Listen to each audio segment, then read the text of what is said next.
Alright, moving on from Green Manhole, we're gonna play Finale now, since we have the 25 time pieces needed. So after Green Manhole, you just go back to Hub, and you'll be placed into this cutscene. I'm commentating over a pre-recorded video here. So you just hold text smash to skip her dialogue, and then you just do a dive boost like that, and then you just double jump and dive cancel to get on top of this yellow thing. And Mustache Girl does not have a wall climb, so you have to do a jump like that to get to the vault. Just double jump up there, and then you interact with the vault and hold text smash. And that's like the small Mustache Girl cutscene gameplay. And now you're actually in the hub. You just hold down left and then do a single jump into the spring. And then you double jump and dive like that. Get a dive boost, do some more dive boosts up the tunnel. Switch to Dweller to go through there. Do some more dive boosts. Sprint, another dive boost there. Sprint, jump, dive, cancel, get to there. And here you want to interact with the panel, and you want to interact with it while you're standing on like the elevator like that. And that's just so the elevator like takes you up while you're opening the panel. You can see like that. And here the boop scope is just hold up left and sprint. See boop and you hold up left and sprint. Go through the dialogue and you're going to be already up here.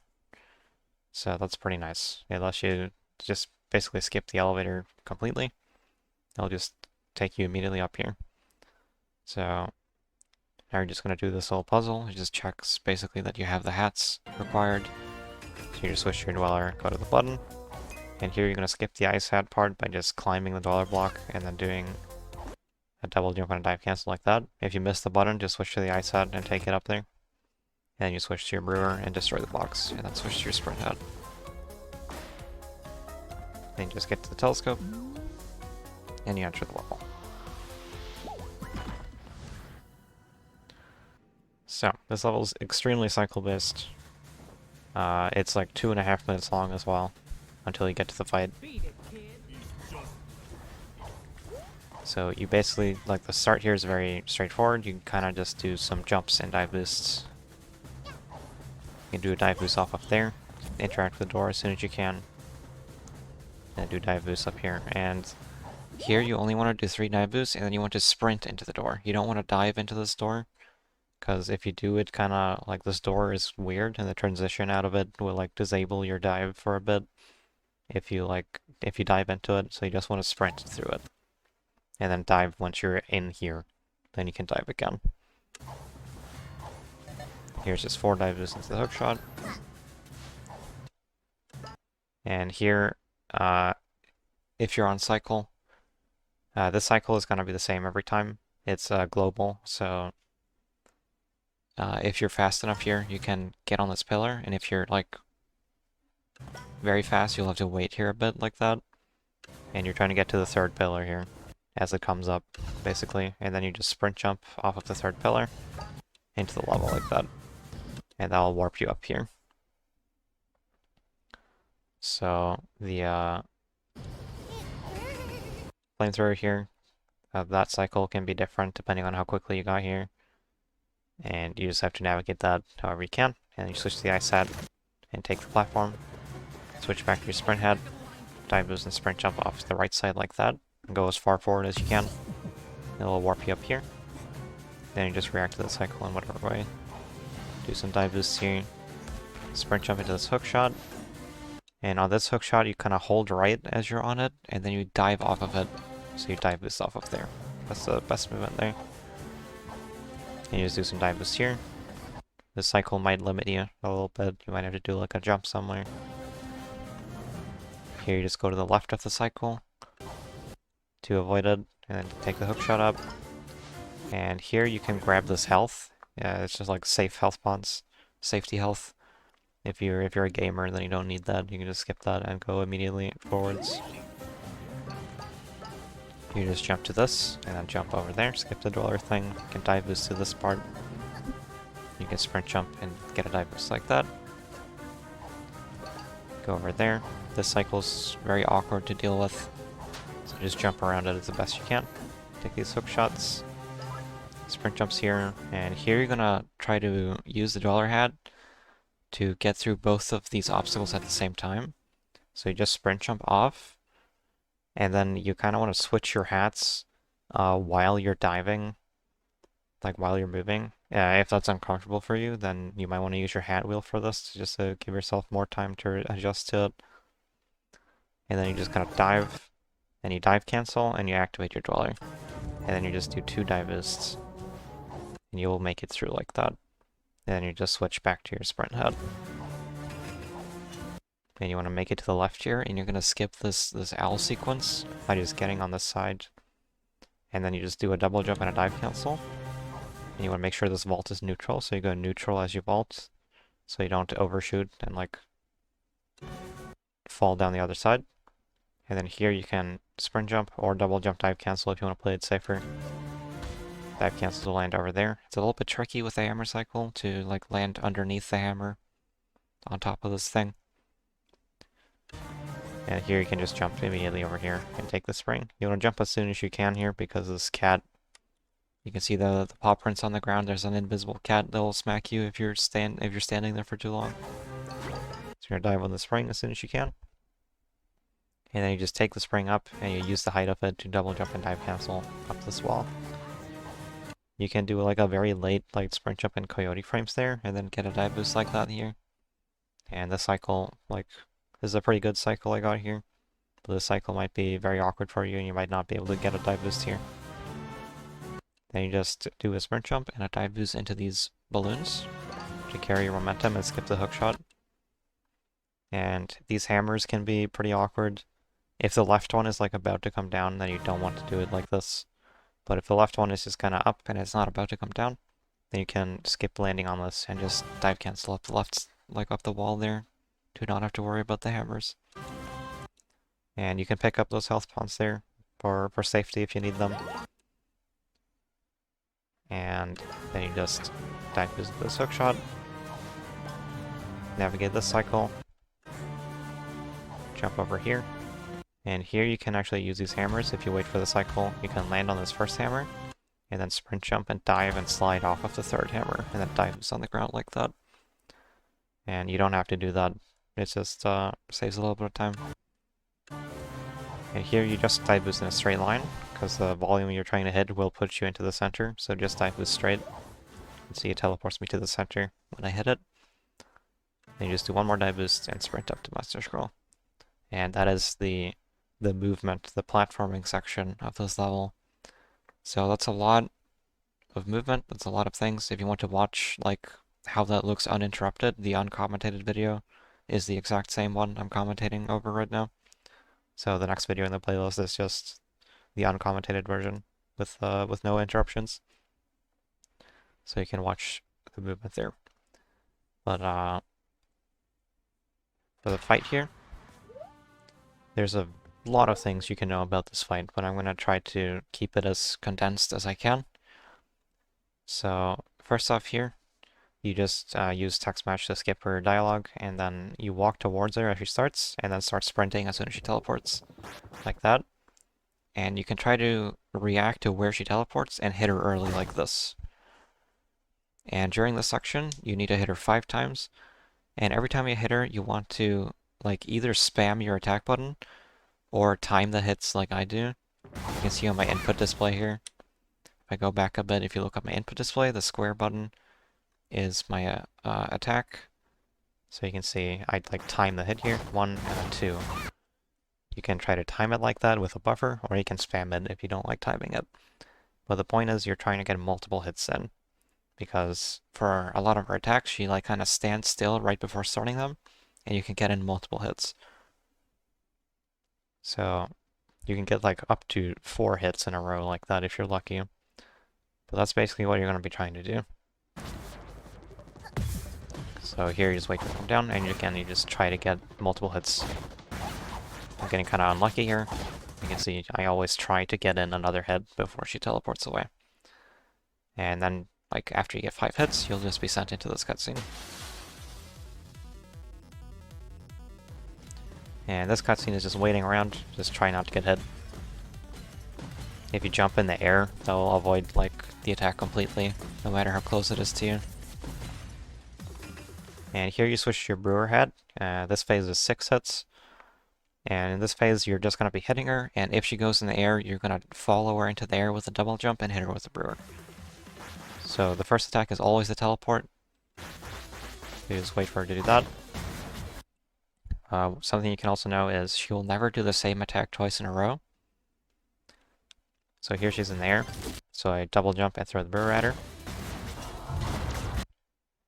There are only 3 attacks in this phase. It's the teleport slap she did at the start, and then there's the one she goes in the air, and then there's that laser. She always does that in the middle. So in this phase, it's good to stay like close to the middle, so you can hit her laser as quickly as you can. Here, follow her in the air again to hit her with brewer. It's the laser again, and the teleport slaps. That's 6. And after 6 hits, you'll do a laser, but it will be like far away like that, and not in the center. And you can chase her down 4 times. She'll teleport around, and you'll chase her down. And then Mafia Jar will be like, this isn't fair, and it will come help you. But if you actually snipe her with a brewer like this, then you'll start that phase transition early. So this trick, this trick's a little bit hard because you have to stay far away from her so she doesn't teleport. Because if you get too close, she'll just teleport and you'll have to try again. So if you're not confident about hitting this, then you should just chase her down with the sprint head instead.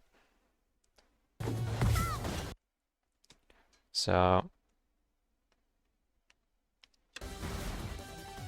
here you just hold text smash. There's going to be 2 sets of dialogue here. And then you just like briefly dive here. You want to be on your brewer hat. And this phase is, she'll just always alternate 2 attacks. And there's only 4 hits you need to do. So you'll always start with a timepieces attack, so you just follow that with a brewer, double jump and throw the brewer at her. And then you go into the mafia ball to hit the laser. Like that. And then she does the brewer again, throw it, and hit the mafia ball in her. And you can see like that shadow on the ground, that'll tell you where the mafia ball will appear. You can see the shadow, so I can just follow the shadow and preemptively hit it like that. And that shadow appearing is controlled by the same graphic setting that I tell you about in contractual obligations. So if you don't see that shadow, then watch contractual obligations. There's a graphic setting I show off there. Something to know as well that I haven't mentioned is the laser hitbox is broken. So if you're charging your brewer while she's doing the laser, her laser hitbox will basically span the entire arena for some reason, and you can just get hit randomly while you're charging your brewer. So generally you will want to avoid charging your brewer while she's doing the laser attack if you can. So in this phase, while she's doing the laser attack, just don't hold down your hat ability at all. And only hold it while she's doing the timepieces. So after this phase, the cherry phase will start. She'll get into a shield like that. This phase has is one of the most RNG heavy phases in the fight, because you can get like 1 cherry, so you only have to break her shield once, or you can get 4 of them if you're very unlucky. 4 of them is like a 10% chance, and 1 cherry is like a 1% chance. Most of the time you'll get 3, and like 1 in 4 times you'll get 2. So here, actually switch to your ice hat here. She'll always do a teleport slap here. And if you just switch to your ice set and then use the ice set like that and let her hit you, that's 0.3 seconds faster than just avoiding her attack for some reason. And getting the ice set just makes it like so you don't take damage. So you just get free time save like that. And you just switch back to your sprint head and avoid the underground attack like that. And something to know about this phase is you can see I intentionally like walk to the side of Mustache Girl to keep Snatcher on my screen. And this phase is just weird. It's a very buggy. Sometimes when a Snatcher is supposed to throw a cherry, he just doesn't spawn one. And it tends to happen less often. Like that glitch happens less often if Snatcher is on your screen. So if you can try to intentionally keep Snatcher on your screen, that's better. But if that's too much to keep track of, don't worry about it too much. So here you want to be on your sprint head, and you just skip this cutscene by holding text smash. You get the first cherry, and there's a bunch of attacks you can do in this phase. I think there's like 4 different ones. And it's the same concept here as in the very first phase of the fight in the throne room, you want to be using your umbrella here and try to get in double hits with the umbrella after you break her shield. So, to break her shield, you have to throw the cherry at her. And you want to make sure with this attack in particular that you throw it like at a time where she's not immediately about to jump away from where you're throwing it. Because if the cherry explodes too far away from her, it actually doesn't break her shield. So you can see that's very nice. Right there. And then, as soon as her shield breaks, you just want to hit her. And you always try to get a double hit here. You can look at my input display to see I try to time another hit there. You can spam that hit as well, if you don't like timing it. And here, she put up her shield again. So I'm just immediately grabbing the cherry. And then you notice there, I didn't actually throw the cherry, I just dropped it on the ground immediately because I'm standing right next to her. And that's something you can do. If you're right next to her with a cherry, then you don't have to throw it, and you can just press down your sprint. You can just press the sprint button, and that will drop the cherry. And that's a little bit faster than throwing it when you're close enough to her. Just hit her, try to get a double hit, didn't work. Just walk around here, grab the cherry. I could have afforded to drop that one, but I threw it. Try to double hit. Here she didn't put her shield up, so just chase her. Try to double hit. No double hit. For the shockwave attack, you can sprint jump and dive cancel like that over the shockwave as she lands. And then try to double hit out over that, but it is a little bit tricky.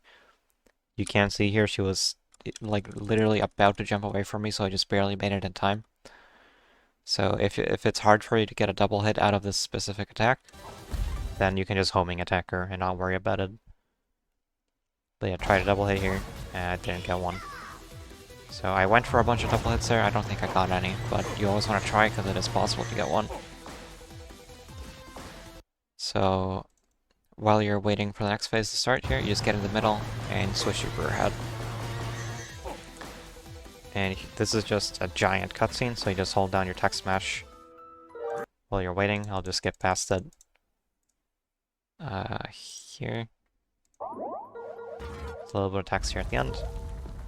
And in this phase is extremely chaotic. You need 8 hits here. And in this phase, essentially, you're going to be doing brewer doubles. And to do brewer doubles, what you're doing is you chase her down with a brewer, and when she's standing still after the attack, or during the attack or whatever, you throw the brewer at her, you jump in the air, you throw the brewer at her, and then you just spam your attack button to try and get a homing attack. And you want to do that on every attack here, basically. And if she does a specific attack, then you'll get a double hit out of that. And you don't know when she's going to do that attack, so just there is a way to kind of track and make an educated guess, about when she's going to do that attack, but I'm not going to teach you how to track that here. It's pretty complicated. So just do it on every attack. And if she goes in the air here, just wait so you can try to do the double hit. Wait for her to go to the ground. Throw the brewer, and this is what it looks like when it works. You can see if she does the shockwave attack, then the homing attack you do, like when you spam the attack, it does the homing attack, and the homing attack will follow her into the shockwave attack and immediately hit her. So that's a double hit you're going for. And you can get 2 of these double hits if you play this phase correctly. As you can see, I'm always just chasing her down with the brewer, and then trying to get the double hit. And there's the other double hit I got there. And that was the 8th hit, and that's the end of the fight.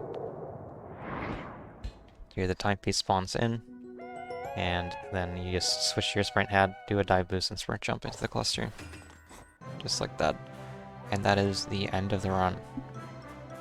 So congratulations on learning any %, and good luck on your runs.